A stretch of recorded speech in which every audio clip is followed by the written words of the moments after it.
जळालेला आहे। या शेडमध्ये म्हशी होते। एकंदरीत किती वाजता हे जाळ लागलेलं आहे आपल्या शेडला? 7:30ला.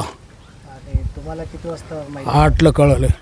मग त्यानंतर हे विझवण्याच्या मार्गावर आणि म्हशी जे होते तुमच्याकडे त्यांना बाहेर काढायचं काम कोणी केलं? ते बालाजी बरसमोर केले आणि गावातले 25-30 लोक आले होते.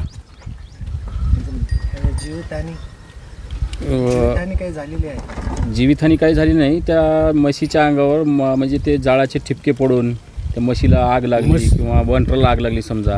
आणि विजेच्या वेळेस आम्हाला पण थोडंसं फार चटके बसले त्या आगाचे. वासराचे केस जळाले. 7:30च्या सुमारास ही आग लागलेली आहे. ते समोर कॅमेरा आहे त्या शेतामध्ये समोरच्या आमच्या. मग आम्ही घरी मोबाईल घेऊन बसते वेळेस त्या कॅमेऱ्यामधून मला उजेड दिसू लागला होता. तर इथे शेडवर कोणी माणसं नव्हती. हे सणानिमित्त जेवायला घरी गेली होती मालकाच्या घरी. मग त्या जाळाच्या उजेडावर मी कॅमेरा बघून लगेच त्यांना फोन केलो, तुम्ही शेतात आहात का? म्हणजे हे नाही, मी शेतात नाही, मी घरी गेलो देगलूरला. मग लगेच मी घरून गाडी चालू करून लगेच इथं जागेवर पोहोचलो. मग हे जनावरं मध्ये बांधलेले होते. माझ्यासोबत एक मुलगा होता. त्या मुलाला घेऊन मी ते जनावरं अगोदर त्या जाळीमधून बाहेर काढून सोडून दिलो. मग नंतर गावातले लोक सगळे धाव घेऊन येऊन मग ते बकेटानं वगैरे पाईप लावून पाणी टाकून ते आग विझवले समजा. तर त्या वंटरला थोडंफार शेक लागलेले आहे. आमच्या अंगावरचे बी कपडे थोडंफार शेकामुळे जळाले होते. रात्रीच्या वेळेस 7:30-8 वाजता जाळ लागली ती समजा. ती आता ती कशी लागली काय नाही ते आता तिथं काही समजलंच नाही समजा. ती आम्ही त्या कॅमेऱ्याच्या ह्याच्यावरून लगेच धाव घेतलं इकडं. हॅलो, मी उत्तम देशमुख यांच्याकडे नोकर आहो. पंचमीला जेवायला गेलो घरी, त्यामुळं शेलला जाळ लागली. मग नंतर बालुमा बरसमोर बघून सांगितले. मग तेव्हा पळत आलो मी आणि गावचे लोक येऊन विजून टाकले.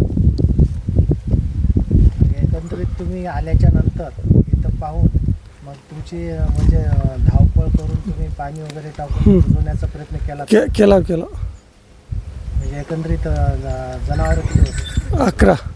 11 जनावरांना अगोदर तुम्ही बाहेर काढले? बाहेरच काढले. म्हणजे जनावर म्हणजे छोटे मोठे असे काही जळालेत का? थोडंफार जळाले, भाजलेत का? वगैरे बरेच जळाले. म्हशीलाही लागले. तर अन्नधान्य वगैरे म्हशीचं खाद्य तेवढं. खाद्य तुझं साहित्य. माझं साहित्य जळालं, जेवायचं पसार. तुमचं पूर्ण पसारा जळून गेलं. इथं मी उत्तम देशे यांच्या हावरग्याला या शेड यांची म्हशीची शेड पूर्ण ते जळून गेली. आणि त्या काढत्या वेळेस गावकऱ्यांनी सगळे यांनी इथं मदत केलेली आहे. आणि पण त्याच्यात त्यांच्या वैरणाचे धान्य आणि कपडे आणि असे बरंच यांची काही नुकसान झालेलं आहे. तरी आणि इथं जवळपास 11 जनावर होते टोटल. 5-6 म्हशा, एक गाय, हे सर्व मिळून 11 टोटल आहेत. त्यानंतर ह्या पंचनामासाठी आम्ही आमचे मित्र बी आहेत, आमचे पाहुणे बी आहेत. त्याच्यासाठी मी पंचनामाला इथं आलो. त्यासाठी या शासनाकडून आर्थिक मदत आणि तहसीलदार साहेब आणि BDO साहेब सर्व यांच्यावर पंचनामा झाली. त्या पंचनामा आधारे यांच्या जेवढं काही करता येईल या शासनाकडून यांची आर्थिक मदत या शेतकऱ्याची यांना मिळण्यात यावं. ग्रामसेवक साहेब आणि ग्रामसेवक साहेबसुद्धा आहेत. आणि बरसमार साहेब इथं माजी उपसभापती, सभापती वगैरे सगळे इथं आहेत. त्यांनी बी इथं पंचनामाला आलेले आहेत. पंचनामा केले का?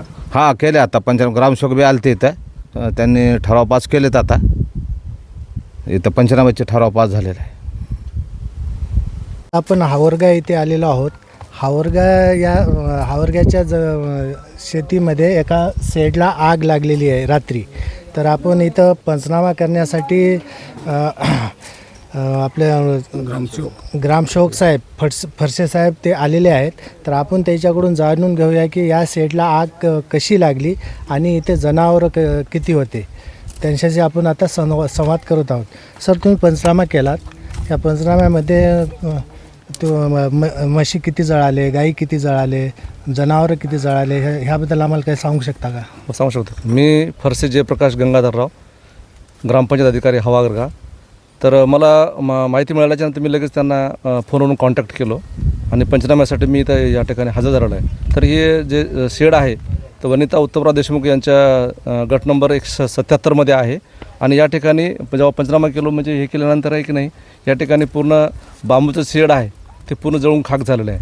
आणि त्याच्यानंतर इथं 5 म्हशी, 5 म्हणजे हे आपलं काय 1 ट्रू आणि 5 होते वगारी आणि 1 गाय होती. तर ह्याच्यावरचे अंगावरचे पूर्ण केस जळले येतात. आणि जे विजवताना आहे की नाही यांच्या नोकरदाराला आणि बालाजी बरसमोर आहेत शेजारी आहेत त्यांचे, तर त्यांनासुद्धा म्हणजे काही चटके लागलेले आहेत.